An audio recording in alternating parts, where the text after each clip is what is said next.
sunny Green Hill Zone, direct from the Sega mandate.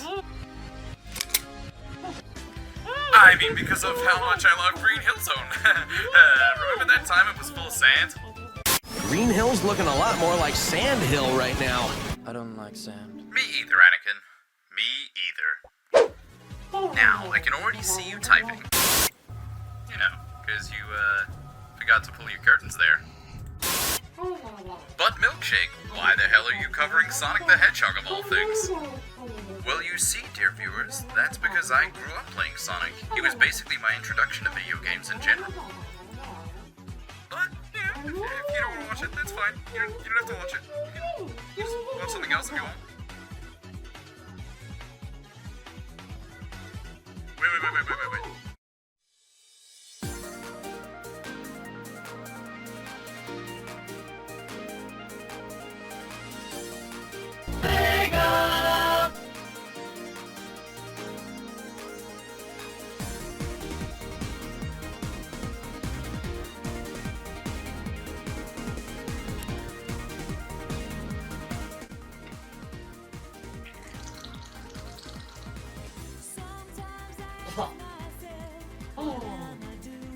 The 90s, where the slang was tubular and every franchise had some kind of animal mascot character attached to it.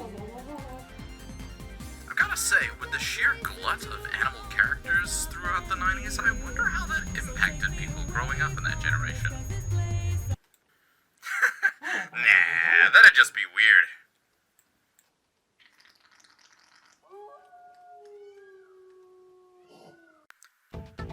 And still, it would be hard to deny how much Sonic impacted things like video games and media in that era. Not only were his games a massive hit, but Sega were also pushing into pretty much every other market you could in the 90s.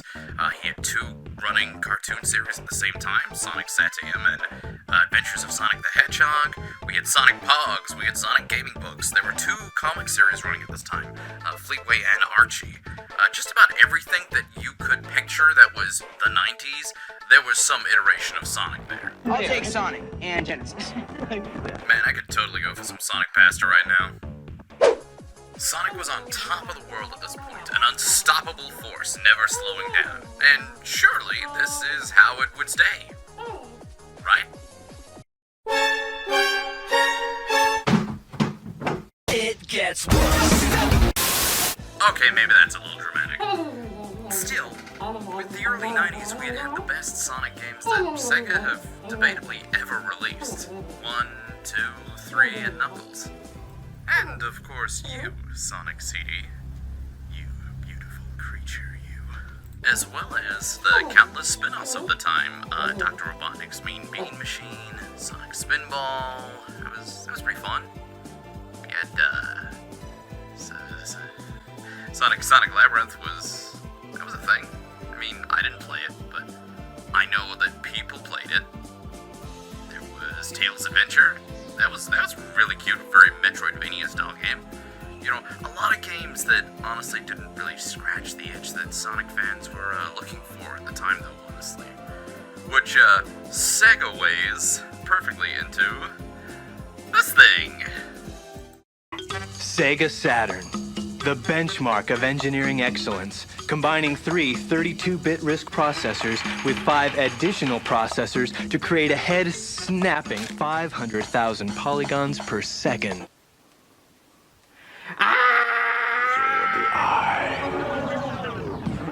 Rods and cones report to the orbital socket. How nice. We're trimming the toenails. What's that?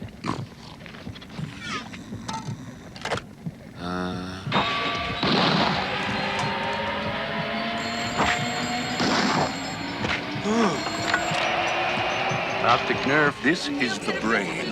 What's going on down there? The eardrum's going off! Go get help! We're having a breakdown, we're having a breakdown, we're having a breakdown, having a breakdown, we're having a breakdown, having a breakdown.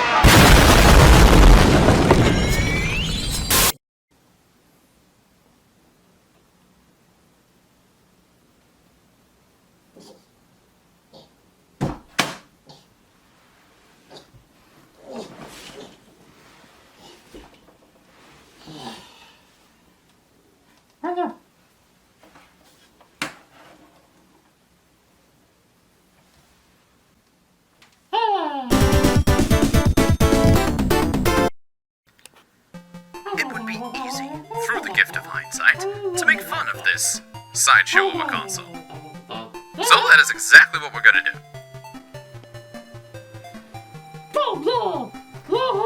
I hate you! You made Segata Sanshiro cry! But can you really blame me? I mean, it had horrible, unsettling marketing, limited third-party support, and a complete lack of new Sonic titles.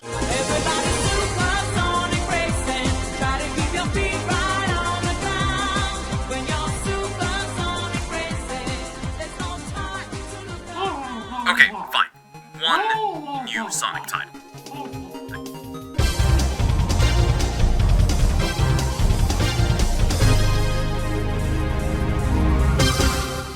Sonic Jam. Oh, come on, I am not counting you. That's like calling Sonic Mega Collections a new game, a hot game that you're gonna buy a console for. No. What everyone was waiting for was this.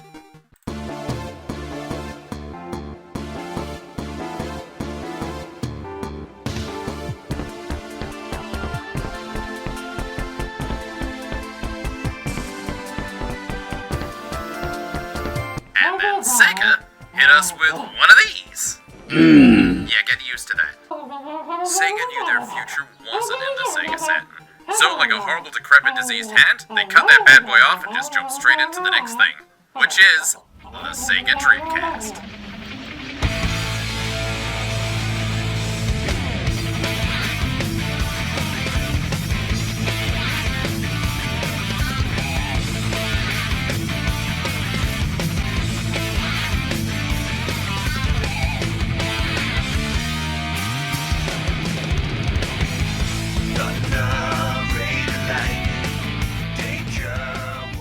And just like that, Sonic and Sega were back, power sliding into 1999 with the Sega Dreamcast.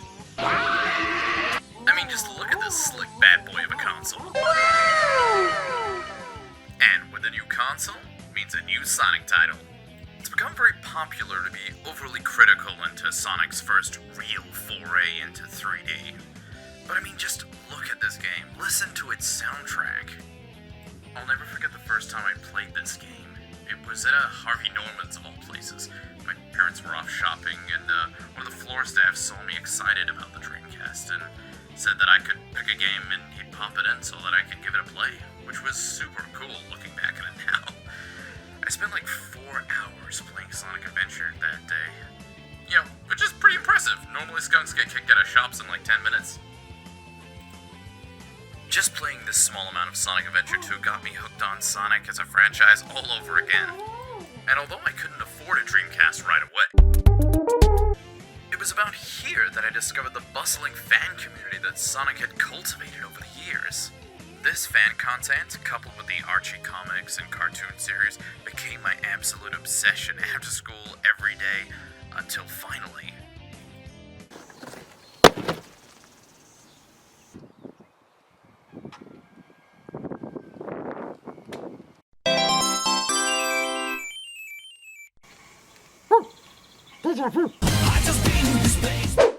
One of the upsides to being a late adopter of the Dreamcast was I had a great backlog of games to play through.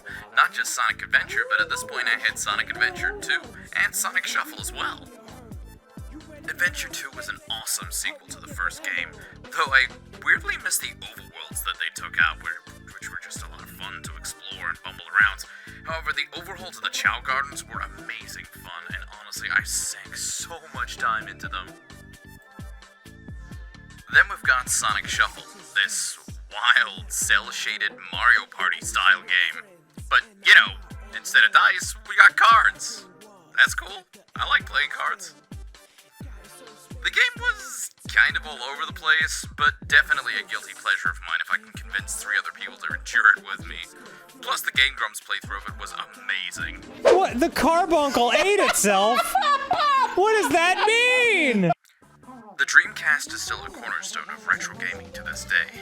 It's got a great library of games, and some pretty sweet exclusives, honestly. And with a mistake like the Sega Saturn and their rare vision mirrors, there was no way they were gonna make any kind of misjudgments or mistakes with the Dreamcast, right? Now, the Dreamcast is using a GD-ROM drive. Right. It's CD-ROM and it's not DVD-ROM. Why did they choose that, and what does that mean? Well, it's basically a disk that holds 1 gigabyte, which is 1,000 megs of data, opposed to 650 megabytes that's on a standard CD. The other reason is that it's a proprietary format for Sega, so pirates are going to have a harder time copying these discs. Pirates are going to have a harder time copying these discs.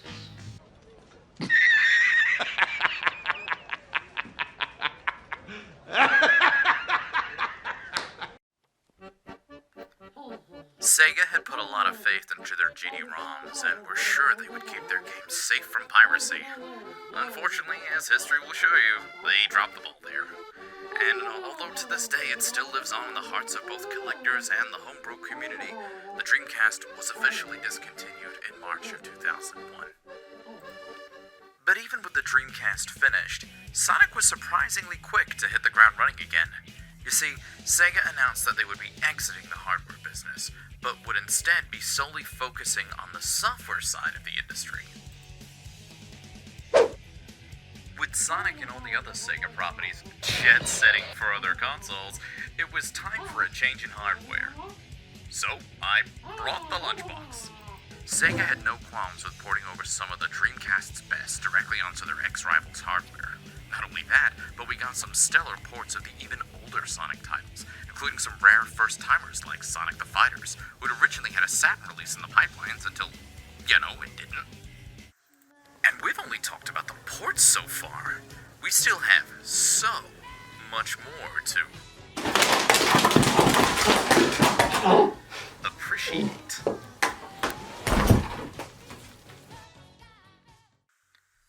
New titles hitting the shelves, including Sonic Heroes, Shadow the Hedgehog. There were some great titles that came out on the Game Boy Advance at the same time, including Sonic Battle, Pinball Party, and the Advance Trilogy that are still exclusive to the Game Boy Advance to this day. Well, except for that, one N-Gage port. We had 2 new Sonic TV series at this time, starting with Sonic Underground, or Sonic Le Rebelle, which just sounds way cooler to me, which aired in 1999. Pretty much lining up with the Dreamcast's initial release. Then a little later down the line, we also got Sonic X. Guess they decided to just drop the Dream, which hit a little after the Dreamcast had expired in around 2003. Underground was an experience. I remember actually weirdly enjoying some of those terrible songs that jam halfway through the episode. Kind of like those really old Scooby-Doo songs and moments, only, with Sonic. What was kind of weird was the Sonic Saturn elements that leaked into the series, albeit only in the first episode, with characters like Uncle Chuck making a reappearance. And as for Sonic X, honestly, the hype I had for this show was huge. I distinctly remember being so excited when I had heard they were producing a new animated Sonic series that also covered a bunch of the Sonic storylines from the games. Adventure, Adventure 2, Battle, which was the Game Boy game. It was like younger me's dream show. And for the most part, it was alright. The localization was done by 4 kids who, have a track record of just censoring the weirdest shit. But I still found myself enjoying the series as like a die-hard fan. Only the show actually never aired in New Zealand. I ended up viewing it in a massive binge watch when I found the DVDs for sale here in volumes. The series itself was so popular, Archie even made a short-lived Sonic X comic for it that ran concurrently with the regular Sonic comics.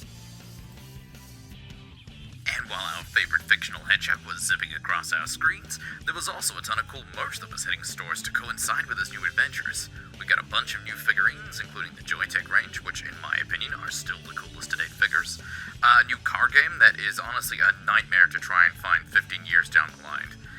As well as your usual slew of plushies, shirts, bags, and more. I mean, Sonic was back in McDonald's Happy Meals, people. It was like the second coming of Jesus. Sonic Skateboard, Rogue and Emmy-10. Is that a poop rat? Is that a poop rat? And that about wraps up my experience with Sonic in the 20s to 2010s. For our final stop of the video, we've got to move further forward to the future.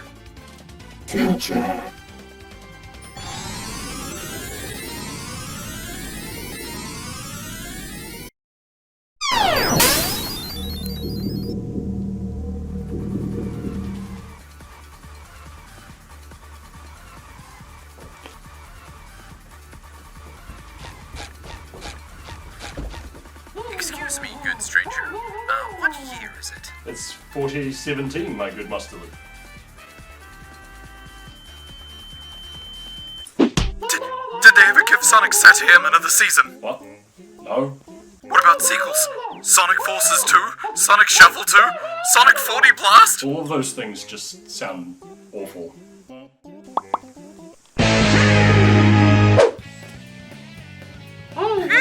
Who would have thought the future could be so lame? Well, I mean, except for Silver! But we don't need fancy schmancy time travel. Both Sega and the Sonic fan community have been pumping out some seriously amazing content over this last decade, the best of which has been when the two have collaborated together. Christian Whitehead, Sonic ROM hacker turned full-on game developer, brought us not only the mobile ports for Sonic 1, 2, and CD, which let us finally experience Hidden Palace Zone in Sonic 2, some 20 plus years after its release in 1992, but also the fantastic Sonic Mania, Sonic's best return to form since, well, Sonic 3 and Knuckles. The minute the trailer for Mania hit, I knew they had recaptured that same magic Sonic had from back in the Genesis days, and we have the Taxman to thank for that. Outside of the video games, 2016 brought the end of an era with the Sonic the Hedgehog comics published by Archie closing their doors. Sega had pulled their publishing agreement with them due to, well, yeah. Which was a serious sad time for fans of the comics. Lucky for us though, IDW reached out to Sega to snatch up those publishing rights. I'm gonna go build my own Sonic comic. with blackjack and hookers. And while I still personally love the Archie comics for all their world building and their pure 90s and 2000s grade cheese, there's no denying that Ian Flynn and the IDW gang are doing a great job with the new Sonic comics. And then last but certainly not least, we have Paramount's Sonic the Hedgehog movie. Now, not gonna lie, the initial trailer, which has since been taken down, for this movie was horrifying. It felt almost tone deaf in that magical way only Hollywood can be. But the backlash was so great that Paramount not only brought Tyson Hesse on board, but fully redesigned Sonic to look, well, more like Sonic. And less like that weird demonic gremlin that was on that Simpsons Halloween episode. Oh, isn't that cute? He's trying to claw my eyes out. Honestly, I could go on and on about Sonic. He was the first video game I owned as a child, my favorite cartoon series growing up, and somehow he still manages to get me to shell out for every game or product that has his smug mug plastered across it. But I think this is a good place to leave things for now. I know this video took a very shotgun approach to Sonic as a general subject, but I just wanted to get my broader opinions and experiences of Sonic growing up alongside of him. If there's anything you'd like me to talk about specifically in more detail, say a specific game or the cartoons and comics, hell, maybe those goofy Choose Your Way adventure books, please let me know in the comments. And thank you for sticking around for this more rambly format of a video. Thanks so much again, everybody. I'll see you next time.